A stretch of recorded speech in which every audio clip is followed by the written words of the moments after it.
China, there's a report that China attempted to steal remdesivir, Oh, really? the antiviral therapy that is reportedly going to get emergency use authorization for the FDA because of promising clinical trials, Mm-hmm.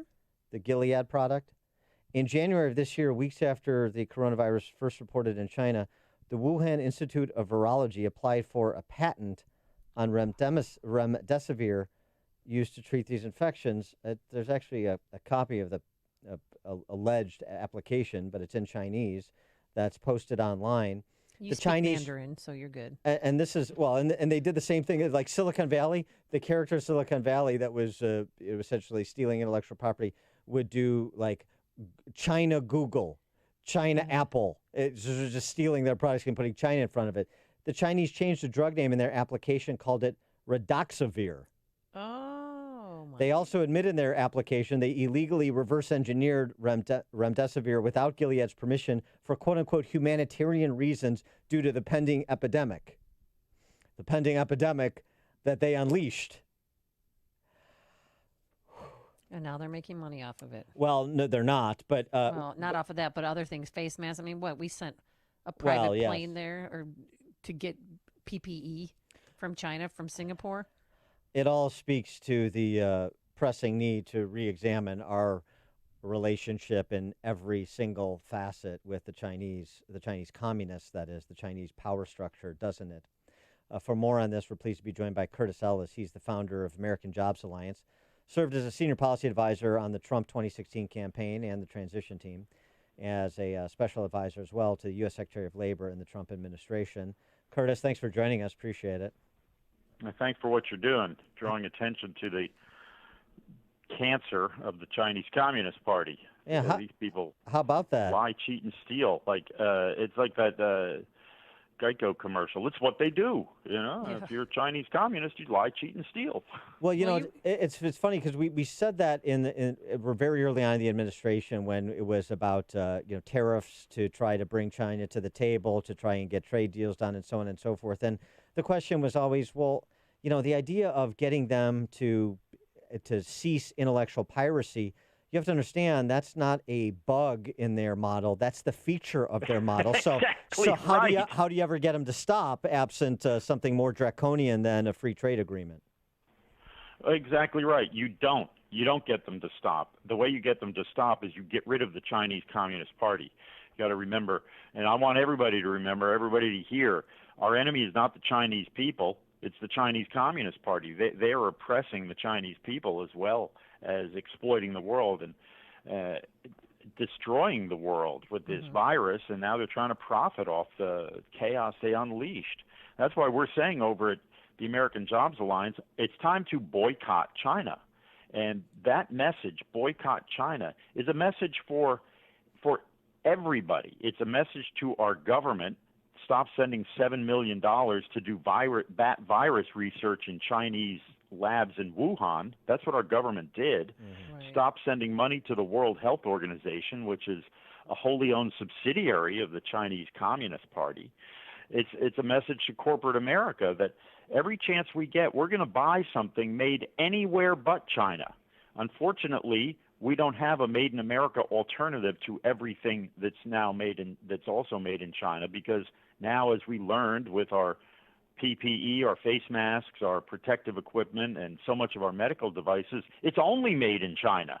But there are other places in many cases. So when we go buy, we don't have to buy a Buick Envision SUV, which is 100% made in China. We can buy somebody else's SUV that's not 100% made in China, even though it's not 100% made in the USA.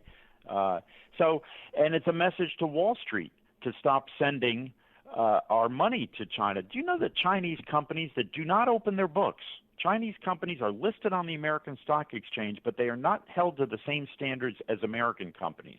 If an American company said, sorry, you can't audit my books, that's not, we're not going to let you do that, they'd be in federal prison. They'd be brought up by the Securities and Exchange Commission. But that's exactly what Alibaba and other Chinese companies like that are listed on the New York Stock Exchange, saying the Chinese government says our books are a state secret. You're not allowed to look at them. Why are we allowed Why are we letting those people sell stock to American investors?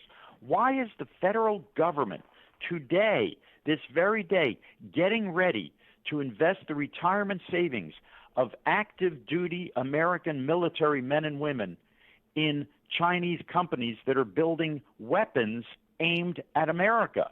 But that's what they're doing. There is so much idiocy going on in this country at the highest levels, because the people listening here, the people like you and me, the American people get it, that China is not our friend. There's a new poll just came out today on John Solomon's site, Just the News. 70% of Americans want trade restrictions on China because they know China is out to bury us. So that's why we say boycott China.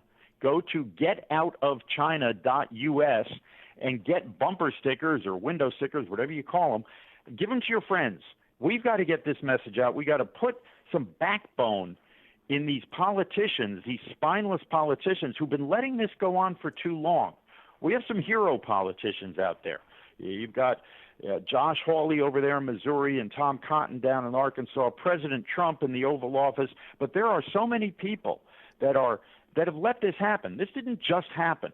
We had politicians in Washington let it happen, make it happen, and profit off it happening. Well, Mr. Ellis, you said in your blog that California Governor Gavin Newsom stepped to the front of the sucker line. Yeah. He just wrote a $1 billion contract to buy face masks from this company called BYD. It's a Chinese automotive company, a Chinese electric car company. They have no experience building face masks. Why is he giving them $1 billion when there's a perfectly good face mask company down in Dallas, Texas, which is running 5 days a week? It's not even running 3 shifts, 7 days a week. Prestige Ameritech makes face masks in America, been doing it, FDA approved. They've been doing it for years. They can't get American orders, and you have Gavin Newsom sending our money to communist China. And this company, BYD, is under sanction. It's sanctioned for stealing intellectual property. It's sanctioned for cheating and fraud. But, Gavin Newsom's another sucker.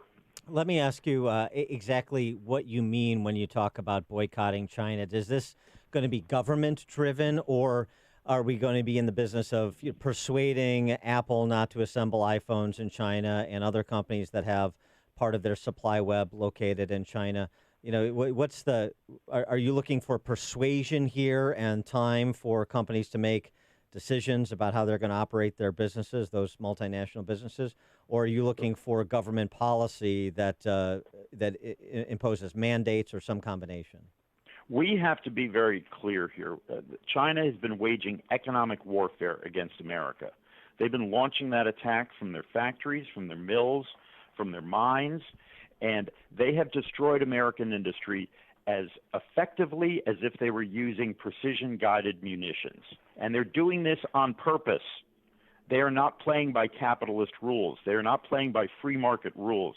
So I don't want to hear somebody from the Cato Institute or some pointy-headed academic tell me, oh, well, it's against free market economics if you want to tell companies that they can't do business in China. Why would you do business with an outfit that wants to end your ability to do business? Well, why would you call it free market capitalism to do business with somebody who wants to end free market capitalism? That's called trading with the enemy. Yeah, we have a country here, right? We have a country, and we want to keep our country. I'm sorry. That's all right. But let me stick up for the pointy heads for just a second and play devil's advocate, because if this because it's an interesting discussion because it's all about drawing lines. So if we're only going to be involved in trade with countries that are democracies, they're not in violation of human rights strictures and mores, they're not otherwise trying to undermine America's representative republic, then we're going to have to block out a lot of countries, aren't we? More than just China. We've got problems in Russia. We got problems all over the globe. No, I'm not worried about the Central African Republic that at one time was ruled by a cannibal. I'm not worried about the and we buy cocoa. We buy chocolate beans from the Central African Republic. I'm not worried about them ending our way of life. Right. China is a nuclear-armed adversary, which has stated as its goal to destroy America, to destroy individual liberty, to replace it with collectivism, where everybody works for the state and for the good of the state. That's a threat, okay? We did business with the Soviet Union at the height of the Cold War when they had nuclear missiles pointed at our cities. We sold them wheat. I have no problem selling them wheat. I have no problem selling them combines to harvest their own wheat if they can figure out how to grow it. I have no problem with that. But giving them the crown jewels of our technology is something else.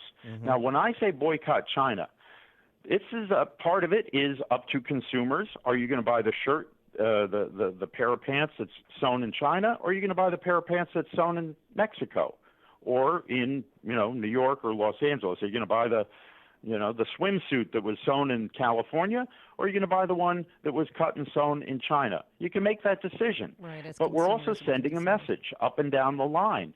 We've got to be clear-eyed and realistic about what is going on. China has shown it has the power and the intention to stop our way of life. They have literally stopped our way of life, and they've got Governor Pritzker helping them do it. Yes. He's playing along like the useful idiot. Yes. Yeah, We've got all sorts of useful idiots here. 30 million Americans out of work, but so people have to do their homework. Consumers do. They have to check the labels. But also this too. I mean, I think we need to be honest in a way we see so many people not being honest, talking about trade-offs in the pandemic, the era of this pandemic. And you say, look, if we're going to move in this direction against China, like you suggest, then some of you, including at the lower ends of the socioeconomic spectrum, may see your purchasing power decline when you go, for example, to Walmart, at least in the short term. Let's just be honest about that. So there's a trade-off, at least in the short term, if we're going to encourage global companies like the Walmarts of the world to change their supply webs to disinvest from China. And there are at least short-term consequences to be paid. So let's just understand what they are and make an informed decision. And you're going to end up with a better job. I think these companies should move back to the United States and hire Americans to make the things that they've been paying slave wages in China. Okay. That's why we tell everybody, get out of China. And that's the name of our website, getoutofchina.us, getoutofchina.us. Look, we have been told I've been fighting this fight for a long time. And everybody always said, oh, what do you care about those manufacturing jobs? Manufacturing is such a small part of the American economy. It's like 15%, or it's a tiny part of the American. Everybody's working in the service industries now. Well, if that's true, then it means if we have the manufacturing here, and if we pay a little bit more for the manufactured stuff, it's such a small part of the economy, we're paying a little bit more for a very tiny part of the economy. In other words, this is a luxury we can afford. When Americans are earning more, they're going to be able to buy more and consume more. So Nike makes a little bit less on those $150 sneakers because they're not made in China, because they're made someplace else. I'm old enough to remember when just about everything was made in America. And I did not come from an affluent family. And we all had shoes, and we all had clothes, and my neighbors weren't on food stamps. And, they were able to take vacations and things like that. So, look, the idea of paying a little bit more is something that Americans are willing to do. Ready to do in order to have a country. I'm not arguing. I'm not arguing that that's the case. I'm just saying, we should be transparent about. We should always be transparent about trade-offs. I know you're not disagreeing. I just wanted to make that point. He is Curtis Ellis. The website again, as he mentioned, getoutofchina.us. Founder of American Jobs Alliance, served as a senior policy advisor on the Trump 2016 campaign, the transition team, and as a special advisor to the U.S. Secretary of Labor in the administration.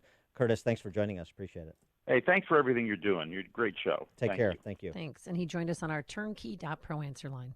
Connect with Dan and Amy on the AM 560 The Answer mobile app. Just text the word app to 64636 to download the app today. Right now, nobody is going to want to come into your building unless you prove it's safe. Nobody. That's reality. What are you going to do about it? This is Jack at Ecstatic Clean. We are part of the coronavirus solution. We test commercial building space for germs and viruses and give you immediate results. Immediate results? Yes, immediate results. Microbial contamination detection